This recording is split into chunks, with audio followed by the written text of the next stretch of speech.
Good morning, everybody. Orange J here with another War of the Visions video, and today we're going to do something that we don't get to do nearly as much on this channel as we used to. We're going to look into the future a little bit. We're going to use our little 1 month foresight to look at the NIER rerun that's just dropping in JP, and so is probably dropping for us about the beginning of February or something like that. In this video specifically, we're going to look at the new stuff coming out during the collaboration, and in another video we'll take a look at the upgrades to the old stuff. There's a lot here, so I feel like breaking it up is probably a better idea. And so today we're going to look at A2, the new vision card, what her weapon's going to be, and if she'll do for ice or great swords, what a lot of people hope she'll do. I don't know, we're going to speculate on it. This is coming in about a month with the usual global upgrades that we get for things like VCs, not included obviously. So let's look at the unit first. Here's A2, a fan favorite from the NIER series, that's for sure. A lot of people were really wanting this unit in like the first run of NIER.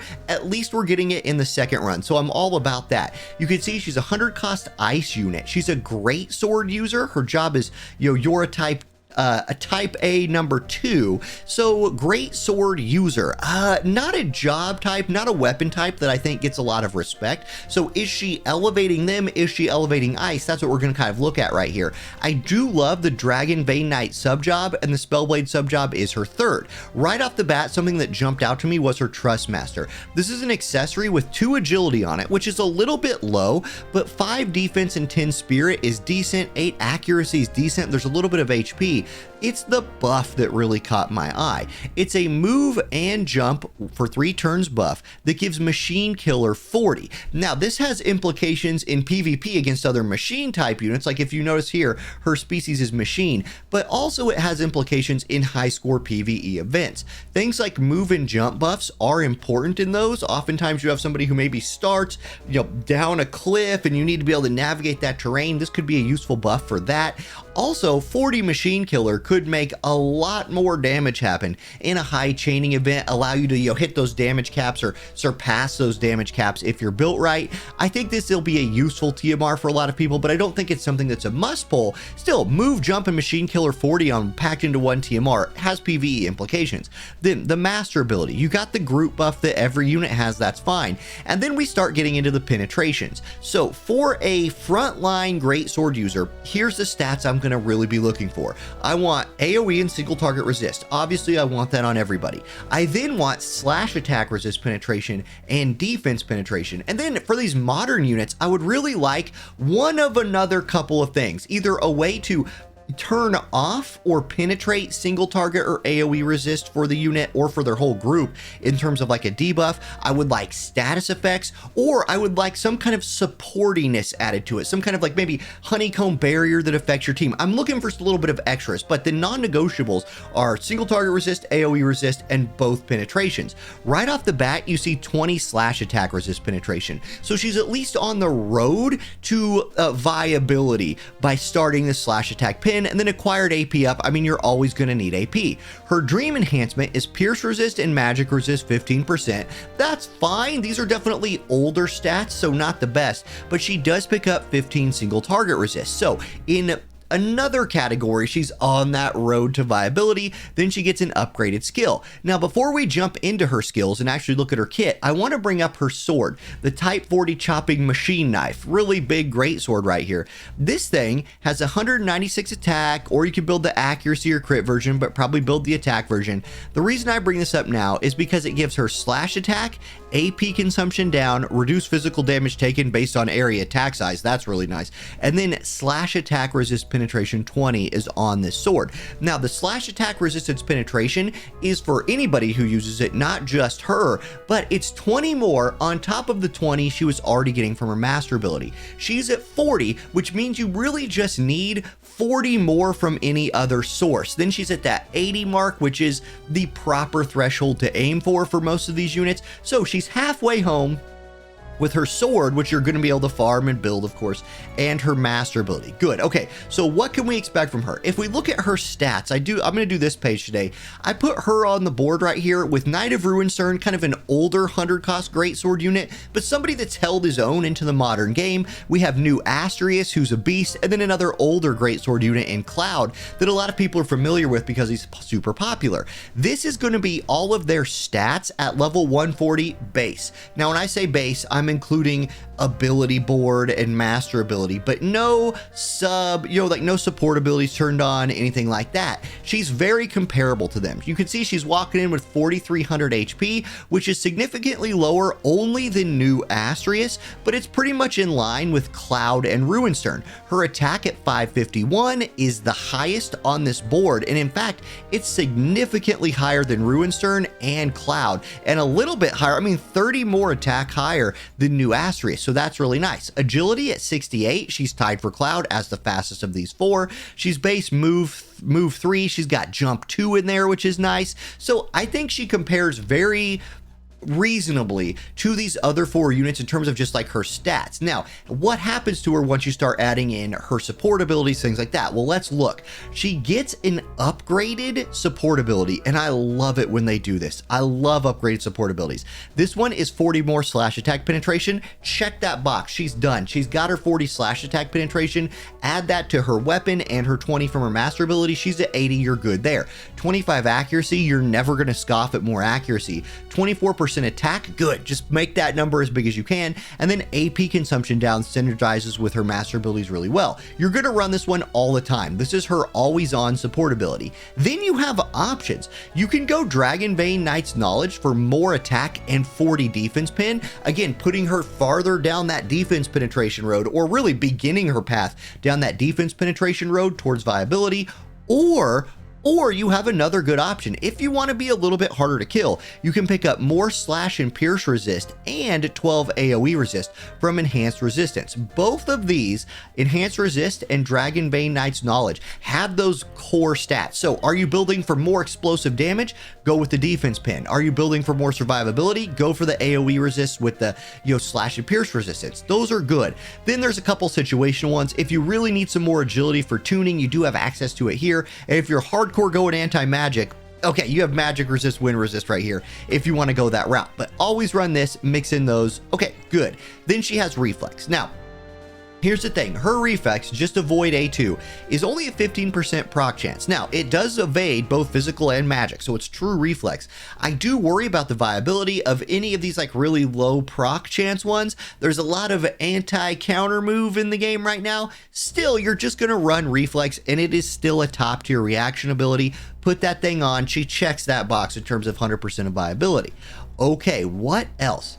Here's her new main job. She has, her cheat move is decreased critical evasion just on that cast for the target, 121% modifier, short range, 6 uses, cheap. It's literally like basic attack replacement. This thing is not very good, but you hardly ever use these moves anyway, unless you just need to like execute an almost dead target and an auto attack wouldn't do it.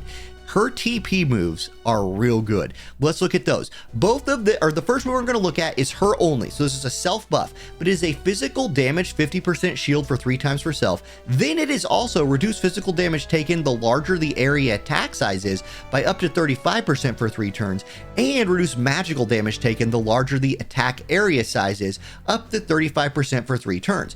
If I'm reading this right, if this works the way I think it is, it's going to reduce the damage she takes from physical and magic attacks based on how big the AoE of the attack is. That's cool. I've not really seen something like that. And it scales from 15% reduction, which is not insignificant, all the way up to 35, which is very significant.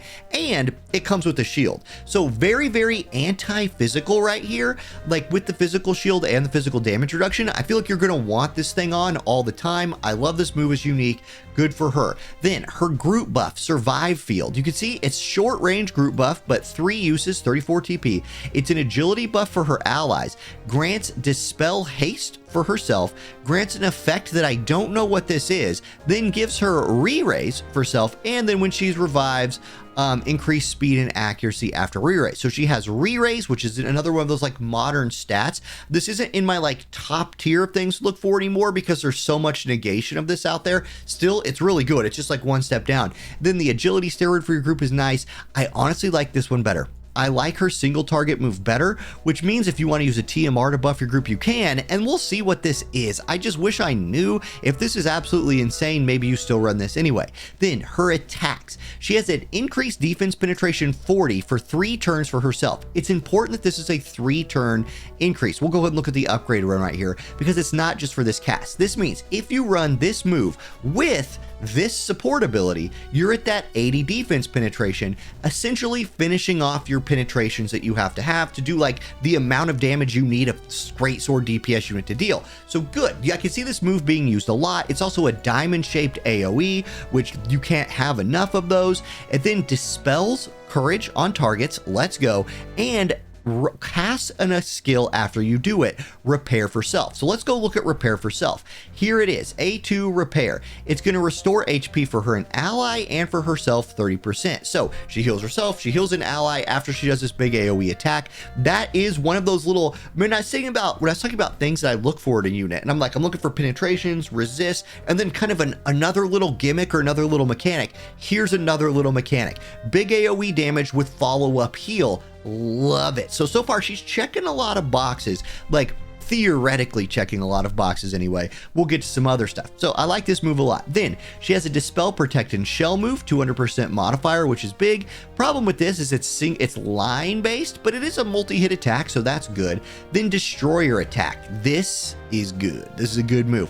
First of all, it decreases AoE resist by 60 for 3 turns for the targets before doing the damage. Reduces their counter chance by 100 for 3 turns. You know, this is what I'm talking about with counter chance off move stuff. It's 165% modifier. It hits in a nice cross-shaped AoE, and it's not the small cross, it's the big cross once the skill gets upgraded.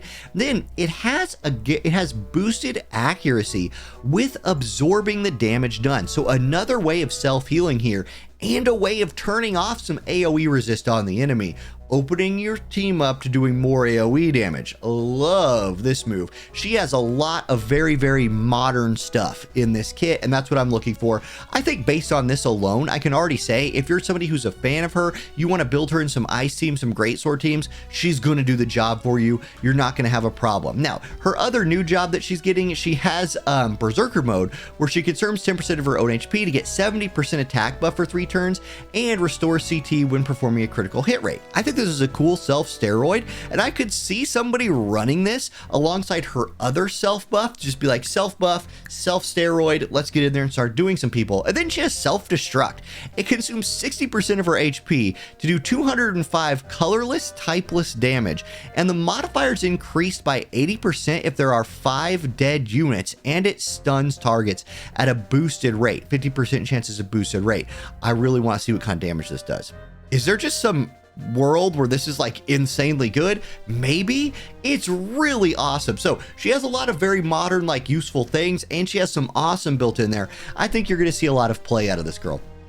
Her element might be holding her back. Her weapon type might be holding her back. We'll see about that later. Then she does have Dragon Vein Knight. You're going to use this for the access to the piercing damage right here. That's really what you're looking at there. And then Spellblade. I mean, I guess if you're going for like an anti-magic build, you can layer another shield with magic barrier into her. That's pretty useful. Let's see. She does have, this is her steroid that she gets after she re-raises. It's 40 accuracy, 25% agility. And then here's her limit break, 200% modifier, long range, again with that cross-shaped AoE. Then it has a 100% chance to attract targets by 1 square. So it sucks targets in towards that hit spot. 45% chance to inflict slow on the targets if they are slowed or immobilized. It has a 45% chance to slow and immobilize. Let me read this right. Then, if they have one or more of the following, it will decrease their slash attack by 75 times if they are slowed or immobilized. Again, the wording here is kind of weird, but this is status effect. She's bringing slow and immobilized to the field in a hard-hitting AoE move. Not sure if the AI will prioritize using that, over something like the AoE resist down move if the enemy stacking AoE resist, even though the modifier is lower, because she might need to turn that AoE resist off to then use the limit break. That's a possibility. Still, I like it a lot. I think her kit's really good. I think if you're excited to play here, like I said, go for it. You're going to have a lot of fun with this unit. She does cool things and she's going to do a lot of damage. Here's her vision card. Now with this one, expect a global exclusive buff. Even though we don't like do those anymore, we keep getting them. So I would expect this to get a little, steroid for her added onto it, like a specific effect for her in the unit effect category. Stat line on this thing's really good. 3 agility, 140 attack, 14 AP, 322 HP. Love it. Unit effect is just HP and attack, just straight up make you have more HP, make you do more damage. The group buff is slash attack 42, pierce resist 16, AoE resist 20. So one premium stat and then some other really good ones, especially 42 slash attack is a big number. Now, great sword, gunner, sword red mage is an interesting mix of job types. Again, sword red mage getting another job based card. Here's your units, and if you're trying to use her card to build into ice, here's what you're looking at. I like this actually.